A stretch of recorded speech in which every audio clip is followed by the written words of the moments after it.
बिस्मिल्लाहिर्रहमानिर्रहीम। Respectable dear viewers, अस्सलाम वालेकुम।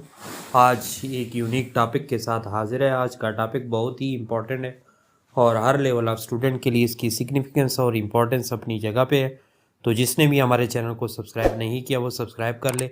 जो सब्सक्राइबर है वो बेल आइकन को लाजमी दबाएँ ताकि हर नई वीडियो की नोटिफिकेशन सबसे पहले आपको मिल सके। तो आज के टॉपिक की जानिब जाते हैं। आज का topic basically cohesion versus coherence in English language है, या cohesion and coherence in English language, या साइकोलिंग्विस्टिक में, या लैंग्वेज डिस्कोर्स में। इन इस कोहेजन और कोहेरेंस का क्या मतलब होता है और इंग्लिश राइटिंग में उसका क्या रोल होता है। तो सबसे पहले उसकी इंट्रोडक्शन की जानिब जाते हैं। यानी cohesion and coherence are crucial aspect of English language that contribute to effective communication. यानी बेहतरीन अंदाज में कम्युनिकेशन करने के लिए, कम्युनिकेटिव स्किल्स यानी बेहतरीन अंदाज में इफ़ेक्टिव बनाने के लिए, उसको जो है सही एनहांस करने के लिए और सही जो है उसकी एनहांसमेंट के लिए कोहेरेंस और कोहेजन का जो है बहुत ही यानी अहम रोल होता है। और ख़ास तौर पर राइटिंग में ये एक लॉजिकल पॉइंट ऑफ व्यू देता है या लॉजिकल फ्लो ऑफ थॉट्स देता है, जिसको कोहेजन एंड कोहेरेंस भी कहते हैं। तो what is cohesion and what is coherence in English language discourse. इन डिस्कोर्स कहते हैं which is combination of language and learn, which is combination of power and learning is called discourse. Discourse कहते हैं सीधी सादी गुफ्तगू को। और ये कोहेजन क्या होता है लैंग्वेज के अंदर, यानी cohesion refers to the grammatical and lexical connection within a text. और टेक्स्ट के अंदर content and structure of sentence, यानी बेसिकली कोहेजन क्या होता है, सेंटेंस का स्ट्रक्चर होता है, सेंटेंस के कंटेंट होता है, और उसी ही टेक्स्ट के अंदर जितनी भी लेक्सिकल कनेक्शन होता है या जितना भी ग्रामेटिकल स्ट्रक्चर होता है, ये बिल्कुल कोहेजन के ज़िम्मे में आता है। यानी किसी भी सेंटेंस के अंदर जो स्ट्रक्चर, जो कंटेंट और जो है ग्रामेटिकल यानी लेवल होता है, वही चीज़ कोहेजन के ज़िम्मे में आती है। यानी कैसे, it helps create smooth and logical flow specially meaning in writing. यानी राइटिंग के अंदर जो मीनिंग का फ्लो होता है या मंतकी फ्लो ऑफ मीनिंग होता है, वो जो है इस के ज़रिए, कोहेजन के ज़रिए जो है सही अंदाज में यानी आखिर तक पहुंच सकता है। और इसकी एग्जांपल में मैं आपको 3 चीज़ें बेसिकली बताता हूं जो इसमें कोहेजन के ज़िम्मे में आते हैं किसी भी सेंटेंस के अंदर। यानी या तो रेफरेंस उसके किसी सेंटेंस के अंदर होता है, रेफरेंस से मुराद प्रोनाउन होता है, और इस नीचे एग्जांपल से मैं इसकी वजाहत भी पेश करता हूँ। या फिर कंजंक्शंस होते हैं जो जिसको हम जॉइंट या जोड़ कहते हैं, या फिर लेक्सिकल कोहेजन होता है जिसको जो है हम यानी मुख्तलिफ यानी चीज़ों के साथ जो है आप लोग के सामने रखते हैं। तो सबसे पहले यानी रेफरेंस या प्रोनाउन की मिसाल आप लोग के सामने है। यानी जॉन लॉस्ट इज वैलेट, यानी उसने अपनी वैलेट को खो दिया। He reported it to the police. अब यहाँ पे he reported it to the police. अब इट जो है the pronoun it refer to the wallet, इन ये दोबारा उसी वैलेट की रिपीटेशन को ख़त्म करने के लिए रेफरेंस के तौर पर उसको यानी वैलेट को ज़ाहिर करता है, उस बटुए को ज़ाहिर करता है। और यही वजह है कि इस इट की वजह से इसी फ़िक्रे के अंदर कोहेजन आ चुकी है या इसके अंदर जो है यकजानियत आ चुकी है।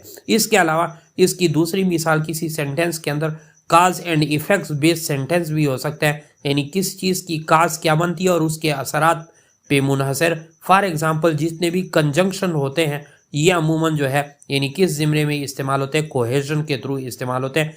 यानी शी स्टडीड हार्ड, यानी उसने सख्त जो है मेहनत की हुई थी। अब क्या हुआ था, कॉन्सिक्वेंटली इसलिए शी एक यानी शी टॉप दी एग्ज़ाम, और इसी वजह से वो जो थी वो एग्ज़ाम में जो थी वो टॉप आ गई, यानी क्योंकि उसने हार्ड वर्क किया था। अब दी कंजंक्शन कंसिक्वेंटली जो है ये बेसिकली किस चीज़ को ज़ाहिर करता है, signal a cause and effect relationship की एक काज यानी एक वजह थी, यानी हार्ड वर्क था, और उसका फिर रिजल्ट यानी इफेक्ट या असरात क्या होते हैं, इसी बिना पे ये कोहेजन यानी किसी भी सेंटेंस के अंदर काज और इफेक्ट रिलेशनशिप की बिना पे जो रिश्ता कायम किया जाता है कंजंक्शन के थ्रू, ये भी जो है कोहेजन के ज़िम्मे में आता है। इसी तरह लेक्सिकल कोहेजन नंबर 3 क्या हो सकती है, the cat chase the mouse, it was quick and agile. यानी the cat chase the mouse, it was quick and agile. The repeated word it जो है create lexical cohesion linking the cat to its characteristic, यानी यहाँ पे it जो है दोबारा उस कैट की नुमाइंदगी करती है और यही लेक्सिकल कोहेजन है और इसी वजह से उसके यानी कैट के कैरेक्टरिस्टिक या खसूसियात की बिना पे उसको फिक्र के साथ इस चीज़ को जोड़े रखती है। तो कोहेजन का मतलब ये होता है किसी भी सेंटेंस के अंदर जितने भी कंटेंट होते हैं, जितना भी स्ट्रक्चर होता है और जितने भी जो है यानी कंटेंट, स्ट्रक्चर और ग्रामेटिकल स्ट्रक्चर होता है जो मीनिंगफुल या logical flow of meaning in writing के लिए इस्तेमाल होता है, यही कोहेजन कहलाता है। इस तरह कोहेजन क्या होता है बेसिकली, ये वो तो यानी कोहेजन जो था वो बेसिकली यानी इन टेक्स्ट था और कोहेरेंस जो है refer to the overall clarity and unity of text या डिस्कोर्स, यानी बेसिकली ये किसी भी टेक्स्ट या डिस्कोर्स के अंदर क्या होता है, ओवरऑल क्लैरिटी एंड यूनिटी होती है, यानी ऑर्गेनाइजेशन ऑफ टेक्स्ट होता है। यानी किसी पैराग्राफ, किसी पेज, किसी किताब के अंदर जो थॉट्स एक दूसरे से निकलते हैं, यानी पॉइंट से पॉइंट निकलता है, यानी it hangs together whole idea in paragraph oblique discourse, यानी ये गुफ्तगू के अंदर या पैराग्राफ के अंदर पूरे पूरे आइडिया को हैंग्स रखता है, बिल्कुल लटकाए रखते हैं। It involves organising ideas logically and ensuring they relate to each other, और ये इसलिए आइडियाज़ को एक दूसरे के साथ लॉजिकली जो है एक दूसरे से रिलेट रखती है क्योंकि वो उसका ताल्लुक एक दूसरे से होता है। अब इसकी एग्जांपल क्या है, यानी लॉजिकल ऑर्डर होगा उसी पूरे पैराग्राफ में या उसी टेक्स्ट के अंदर, या रेलेवेंसी होगी यानी मुतालका होगा, यानी एक दूसरे से यानी या के बाद दीगरे होंगे, या और दूसरा यूजेज ऑफ ट्रांजिशनल डिवाइसेस होंगे, जिस तरह वहाँ कंजंक्शन हुई यहाँ ट्रांजिशनल डिवाइसेस होंगे सॉरी। तो नंबर 1 लॉजिकल ऑर्डर से क्या मुराद है, यानी firstly we will discuss the issue, secondly we will propose solution, this clear order enhances coherence, यानी यहाँ पे पहले इशू को हम डिस्कस करेंगे फॉर एग्जांपल, फिर जो है हम उसका सॉल्यूशन निकालेंगे। तो इस तरह स्टेप बाय स्टेप जो लॉजिकल डेवलपमेंट होता है या फिक्र के अंदर फ्लो ऑफ थॉट होता है, यही लॉजिकल ऑर्डर होता है और यही टेक्स्ट के अंदर होते हैं, पैराग्राफ के अंदर होते हैं या डिस्कोर्स के अंदर होते हैं, और यही कोहेरेंस के ज़िम्मे में आता है। इसी तरह रेलेवेंस यानी मुताल्का चीज़ों के दरमियान या उसी टेक्स्ट के दरमियान कोई ताल्लुक हो, for example to fix the car by the necessary parts and follow the manual, इस चीज़ों को देखे कि पहले कार को फिक्स करें, फिर उसके नेसेसरी पार्ट्स ले लें और फिर मैनुअल को फॉलो करें। Each step is relevant to the main goal contributing to coherence, यानी इसका मतलब भी कोहेरेंस है क्योंकि एक दूसरे के साथ मुताल्का है।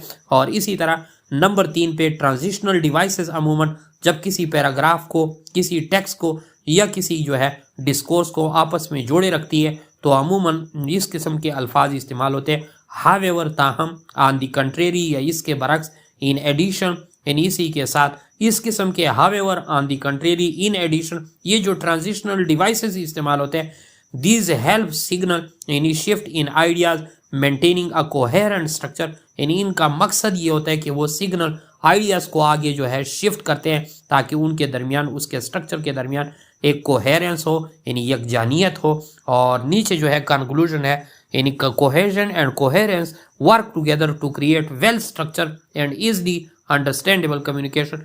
बेसिकली किसी भी यानी चीज़ के अंदर या किसी भी राइटिंग के अंदर जान पैदा करने के लिए हम कोहेजन और कोहेरेंस का साइको लिंग्विस्टिक में या लैंग्वेज में या डिस्कोर्स के अंदर सहारा लेते हैं। नीचे जो है प्रोफेसर सईद इशफाक अहमद शाह है राइट इंग्लिश लर्निंग के ऊपर, आप लोग हमारे चैनल को सब्सक्राइब भी कर सकते हैं और हमारे फेसबुक पेज को लाइक एंड फॉलो भी कर सकते हैं। Thanks for watching.